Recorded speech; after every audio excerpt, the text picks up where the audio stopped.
Sir the overall course is good. Obviously knowledge gaining था. Many new things ऐसी थी जो हमें सीखने को मिली अपने 4 साल के कोर्स पे. मतलब कॉलेज में जो पढ़ाते हैं और जो इंडस्ट्री में होता है थोड़ा सा अलग है. लाइक वहाँ पे प्रॉपर प्रैक्टिकल चीज़ हमें नहीं पढ़ाई जाती जो हमें यहाँ से सीखने को मिली. जैसे इंडस्ट्री में कैसे वर्क होता है, क्लिनिकल रिसर्च क्या होता है, सीट जो जो हमने देखा. अब जैसे क्यूबीडी था वो हमें पूरे कोर्स पे नहीं बताया था कहीं पे क्या होता है और पता भी नहीं चला था. बट यहाँ पे अगर पता चला क्यूबीडी क्या होता है, क्वालिटी बाय डिजाइनिंग कैसे होती है, ऐसी बहुत से टॉपिक्स थे सर जो पता चले. एंड जो नॉलेज का था, सोर्स था, समझाने का तरीका आपका सर का वो एक अच्छा था थोड़ा सा. बाकी overall content and quality was good.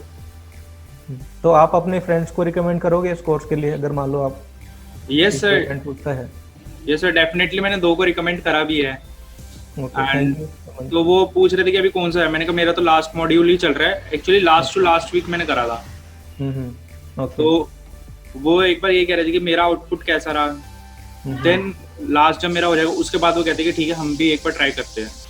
Sir मुझे ओवरऑल सेशंस बहुत अच्छे लगे, नॉलेजेबल थे. वैसे ओवरऑल सेशन बहुत अच्छा था, नॉलेजेबल था. और हमें 4th ईयर तक अब तक इतना नॉलेज नहीं थी कि इतना सब कुछ होता है इंडस्ट्रीज में.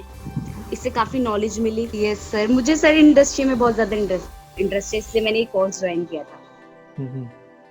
अच्छा, एक चीज और भी है. के बाद काफी लोग स्टूडेंट्स जो रहते हैं ना, मतलब बी फार्म जैसे आपने किया, बी फार्म के बाद कुछ इंडियन इंस्टीट्यूट्स ऑफ पैकेजिंग हैं जैसे कुछ कोर्सेज. तो वहाँ पे अगर आप एनरोल करते हो ना तो आपका जो मतलब जो ग्रोथ है ना बी फार्म के बाद, अगर आप कुछ कोर्सेज ऐसे ज्वाइन करते हो जिसमें पैकेजिंग रिलेटेड है, क्योंकि एक R&D में एनालिटिकल डिपार्टमेंट भी रहता है, फॉर्मुलेशन डिपार्टमेंट भी रहता है, रेगुलेटरी रहता है, लेकिन एक सेपरेट डिपार्टमेंट रहता है पैकेजिंग डेवलपमेंट का. अगर आपका सच में इंटरेस्ट है तो आप पैकेजिंग डिपार्टमेंट को भी ज्वाइन कर सकते हो. उसमें काफ़ी मतलब वो एक मतलब आप कह सकते हैं कि वो गर्ल्स के लिए भी अच्छा है कोर्स. और मतलब जो आपका जो जॉब रहता है तो वो भी आपके लिए बहुत अच्छा है. मतलब अगर आप पैकेजिंग में अगर आपका इंटरेस्ट है तो वो भी आप देख सकते हो. और एक चीज़ और ऐड करना चाहूँगा रवीना, इसके अंदर it's very highly paid job. और इसमें ना हमारे फार्मेसी के बजाय बल्कि बीटेक के स्टूडेंट हैं जैसे प्रिंटिंग टेक्नोलॉजी के, तो they are doing this job in packaging development, right. जैसे बीटेक प्रिंटिंग का किसी ने बीटेक किया, उसके बाद में वो लोग फार्मा में आ गए after completion this diploma course in packaging, right. और सेकेंडली क्या है कि हमने कुछ एक कंसल्टेंट्स के साथ टाई अप करना है हमें अभी. तो हम एक डाटाबेस जनरेट कर रहे हैं क्योंकि हम ये चीज़ को मतलब पब्लिश नहीं करना चाहते कि हम लोग प्लेसमेंट भी कराते हैं. वो एक ठीक है, मतलब वो एक ना हम उसका कोई चार्ज वगैरह लेंगे. वो एक सिर्फ आपका एक तरह से फ्री कंसल्टेशन रहेगा जिससे हम एक जो स्टूडेंट्स हमारे पास आएंगे उनका हम डाटाबेस जनरेट करेंगे. और जो हमारे साथ जो टाई अप हैं, जो कंसल्टेंट्स हैं, उनको हम विदाउट एनी आपसे कुछ भी चार्ज नहीं लेंगे. और कंसल्टेंट को भी बोलेंगे कि आपसे कोई चार्ज मत लो. ये एक वॉलेंटरी काइंड ऑफ है क्योंकि मेन हमारा मोटिव यही है कि आप लोगों को नॉलेज प्रोवाइड करना. वो हम फुलफिल करेंगे. बाकी प्लेसमेंट का हम ये भी नहीं बोल सकते कि 100% आपकी प्लेसमेंट गारंटी है, लेकिन हाँ 100% हम आप लोगों को असिस्टेंस देंगे और उसका हम कोई चार्ज नहीं लेंगे.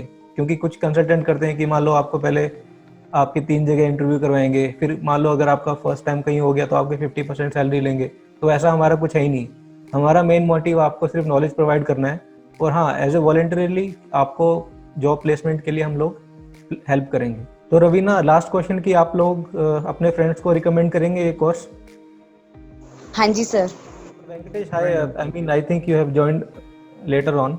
So what we were discussing, since it is our last module and we were taking some feedbacks from the students. So basically what the questions we were asking so that you can also answer in a systematic way, that how did you feel, how was the course, and would you recommend it to your colleagues or your friends, and what are the scope of improvement. It's not a kind of you can say in a complaining mode, but what are the scope of improvements that can be there in the course, and I mean, would you recommend to your friends? So these questions, if you can just answer us, so we can get a kind of feedback as well as a kind of testimonial from our participants.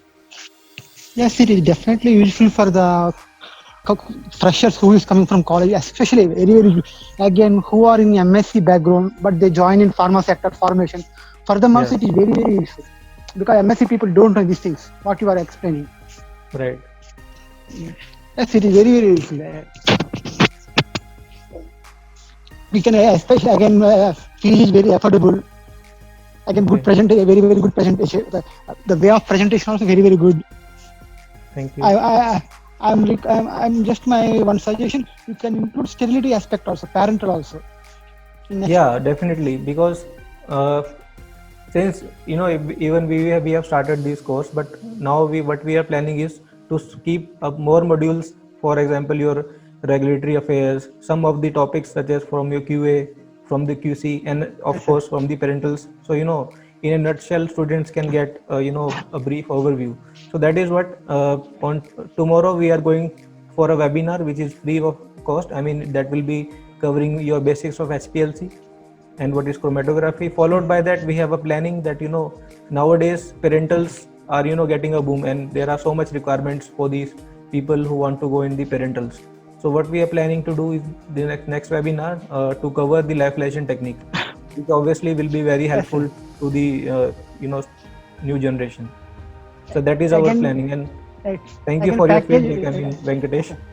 Again, packaging material development. How you do the packaging development? Yeah, Subject also. obviously, yes. We can also cover that packaging. I will note it down. 2 points you have told me that parentals can be included. Yes, it is very good suggestion.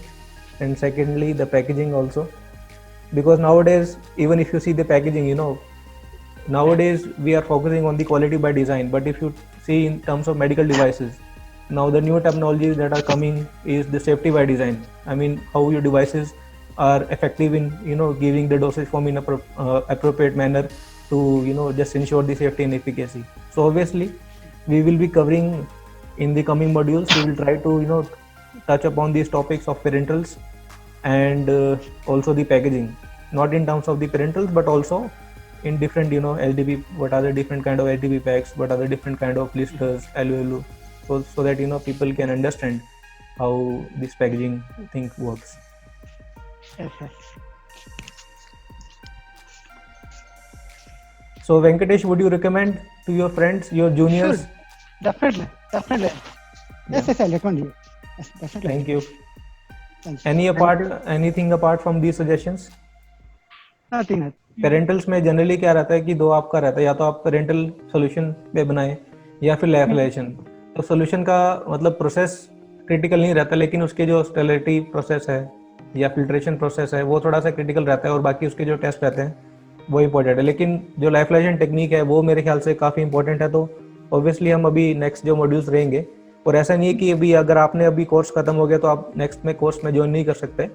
जब भी हमारा next module start होगा, most probably हम 25 जुलाई को plan कर रहे हैं, तो उसमें हम कुछ पेरेंटल्स का भी ऐड करेंगे, जिसमें हम आपको पहले से एडवांस में बता देंगे कि इस दिन हमारा पेरेंटल का कवर होगा. तो इसलिए आप उस दिन आप फ्री ऑफ कॉस्ट आप ज्वाइन कर सकते हो. तो जैसे भी उसके आगे भी, जैसे मान लो अभी ये तो 25 जुलाई के बाद हमारा कुछ मॉड्यूल स्टार्ट होगा, उसके बाद जब हमारा नेक्स्ट मॉड्यूल स्टार्ट होगा तो आप लोग उस टाइम भी ज्वाइन कर सकते हो. हम आपको अपडेट करते रहेंगे कि क्या क्या नए नए एडिशन हो रहे हैं, जैसे कि कुछ QA का कोई नया टॉपिक आ गया, या फिर आपका कोई QC का नया टॉपिक आ गया जो लगता है कि अभी करंट प्रैक्टिस में है, तो आप लोग उसको ज्वाइन कर सकते हो. Thank you. अदरवाइज जो हिमांशु ने जितना एक्सप्लेन किया है वो ऐसा लगता है कि बिल्कुल जैसे हम इंडस्ट्री में ही थे और हमें पहले से पता था, हाँ ऐसा ही होता है, we already know. So the way of explaining the things is very good, and like it's like मतलब उसका लेवल इतना था कि जिसको इंडस्ट्री के बारे में कुछ भी नहीं पता वो आराम से अंडरस्टैंड कर सकता है कि हाँ ऐसा होता है और and we will do this और that. So thank you for this. Thank you Kiran for your wonderful testimonials. And finally आप लोग रिकमेंड करोगे? मैं लास्ट में ये कुछ नहीं पूछता हूँ कि आप लोग रिकमेंड करोगे अपने जूनियर्स को, अपने कलीग्स को? Yes, of course. क्योंकि इससे क्या है कि हमारा जो एजुकेशन सिस्टम जो है उसमें ये है कि आप थ्योरेटिकल नॉलेज आप हायर से हायर लेवल तक लेते चले जाते हो, बट इंडस्ट्री में आपको क्या चाहिए अनटिल अनलेस आप इंडस्ट्री में जाके ट्रेनिंग भी, मतलब मैं अपना एक्सपीरियंस बताती हूँ, ट्रेनिंग के लिए B.Pharm के बाद आप जाते हो तो ऑफ कोर्स आप एक कोई लोकल अपने ही सिटी में कोई कंपनी ढूंढते हो, तो बट पॉसिबल टू कि वो QC में भेज देते हैं कहीं भी, मतलब जैसा मेरा था, मैंने उनको बोला मुझे देखने की टैबलेट्स कैसे बनती है, तो हाँ दिखाएंगे दिखाएंगे, दे वेस्टेड 15 डेज और कुछ नहीं किया, उन्होंने QC में भेज दिया पैरासिटामोल का, ऐसे कर लो जाके। सो ये एक एक्सपोजर मुझे लगता है कि जैसे डॉक्टर्स का होता है, डेंटिस्ट का होता है कि after your bachelors you have to do 1 year, जो उनका एक्सपीरियंस जो वो लेते हैं। तो मुझे ऐसा लगता है कि फार्मा में भी एटलीस्ट ऐसा होना चाहिए कि जो हमारे स्टूडेंट्स बीफॉर्म करते हैं एटलीस्ट उन्हें एक एक्सपोजर तो मिले कि हम क्यों ये सब पढ़ रहे हैं, हमें क्यों चाहिए ये सब, कहाँ अप्लाई होगी जो हमारी नॉलेज है। तो उसके लिए मुझे ऐसा लगता है कि एक ऐसा कोर्स और प्लस एक ट्रेनिंग होनी ही चाहिए फार्मा में। नहीं, आपका जो थॉट प्रोसेस है वो बिल्कुल सही है, क्योंकि हमने ये स्टार्टिंग क्यों किया, मतलब इसके भी रीज़न क्या था कि हमने चैरिट कंसल्टेंट स्टार्ट किया, क्योंकि जब अभी हम कुछ लेवल पे ऐसे आ गए हैं कि हमें कभी कभी कुछ फ्रेशर्स का इंटरव्यू लेना पड़ता है, तो उस टाइम क्या होता है कि जैसे उनसे बेसिक क्वेश्चन जब पूछते हैं तो फिर मतलब उन्होंने एमकॉम थीसिस में अच्छा काम किया है, उनका रिसर्च वर्क देखो तो काफ़ी अच्छा है, लेकिन जब उनके पास जब हम पूछते हैं कि बेसिक क्वेश्चंस कि आपका टैबलेट का DT कितना है, टैबलेट को कंप्रेशन के क्या टेक्निक्स हैं, तो एक बेसिक जो क्वेश्चन रहते हैं बच्चे उसमें भी कंफ्यूज हो जाते हैं और मतलब उन चीज़ों को रिकॉल नहीं कर पाते। हालांकि उन्होंने पढ़ा है, B.Pharm फर्स्ट ईयर से लेके 4th ईयर तक उन्होंने वो चीज़ें सब पढ़ी हैं, लेकिन उनको ये नहीं पता कि एक्चुअली आगे किस चीज़ की क्या एप्लीकेशन होगी। तो उसी को देखते हुए कि हमने फिर सोचा कि क्यों ना हम ऐसा कुछ स्टार्ट करें कि जो हमारे यंग जनरेशन है, जो भी इंडस्ट्री में जा रहे हैं, तो उनको क्या बेनिफिट मिले हमारे कोर्सेज से, ताकि एटलीस्ट जब वो इंटरव्यू में जाएँ तो एटलीस्ट उनको पता हो कि हाँ क्या क्वेश्चन आ सकते हैं, क्या हमें उसका आंसर देना है। तो इस थॉट प्रोसेस से हमने ये चीज़ें स्टार्ट करी। और वैसे भी अगर आप देखो ना कि जैसे अभी जो अब्रॉड की जो यूनिवर्सिटीज़ हैं, तो जो रिसर्च वर्क होता है, रिसर्च वर्क आपका यूनिवर्सिटी से ही जाता है कंपनी में, क्योंकि यूनिवर्सिटीज़ का इंडस्ट्री के साथ टाइप है। लेकिन यहाँ पे अपना इंडिया में ऐसा कुछ नहीं है, पहले बच्चा अपना रिसर्च वर्क खुद करेगा, उसके बाद जब इंडस्ट्री जाएगा तो उसको पता ही नहीं कि इंडस्ट्री में क्या है। तो वो चीज़ मतलब डिफरेंस है कि मान लो अच्छी अच्छी जो यूनिवर्सिटीज़ रहेंगी तो अच्छी अच्छी बड़ी बड़ी कंपनीज MNCs, आपकी नोवार्टिस, GSK, फाइजर, उनके कुछ जो बेसिक जो कुछ रिसर्च वर्क होंगे वो इंडस्ट्री से ही निकल के आपके अपना लैब से निकल के ही आपके इंडस्ट्री में जाते हैं। लेकिन इंडिया में ऐसा नहीं है, यहाँ पे उल्टा है। 2 साल बच्चा एमकॉम करता है, उसके बाद जब इंडस्ट्री में जाता है फिर वो स्टार्टिंग से दोबारा रिसर्च में काम करता है, जो एटलीस्ट जो उसके लिए बेनिफिट होगा या फिर जो इंडस्ट्री में चल रहा है। बिल्कुल। तो मुझे भी ये लगता है जैसे आपने वो बोला कि जैसे B.Pharm में हमारे पास इतने सब्जेक्ट्स होते हैं, B.Pharm में हमें यही नहीं पता होता कि हमें फोकस किस पे करना है। मतलब बच्चा मार्क्स तो ले रहा है पर उसको ये नहीं पता कि मेरे को आगे इंटरव्यू में या मुझे जॉब लेने में कौन सा सब्जेक्ट। अब हम बायोकेमिस्ट्री भी पढ़ते हैं, हम बायोफिजिक्स भी पढ़ते हैं, हम पता नहीं क्या क्या पढ़ते हैं। तो हमें वो सिर्फ हम क्या करते हैं कि सिर्फ इस उससे पढ़ते हैं कि हमें मार्क्स लेने, हमें नहीं पता कि कहाँ, मतलब एक टीचर्स भी मुझे नहीं लगता कि उस तरीके से गाइड करते हैं कि ये आपका सब्जेक्ट है, इस पे आपको फोकस करना है, इससे क्वेश्चंस आते हैं। तो हमारा क्या होता है कि जो स्टूडेंट्स पढ़ते भी हैं तो उनको ये होता ही नहीं कि हमें क्या पढ़ना है और क्या तैयार करना है और किस वे से करना है। तो ये आपका बहुत अच्छा स्टेप है एंड आई अप्रिशिएट कि आप लोगों ने एक इतना अच्छा स्टेप लिया है। So congratulation for that and wish you best of luck. Thanks, Kiran. Thank you so much, Dr. Kiran, for your valuable suggestions and for your very nice feedback for us, right? And thank you for your best wishes also.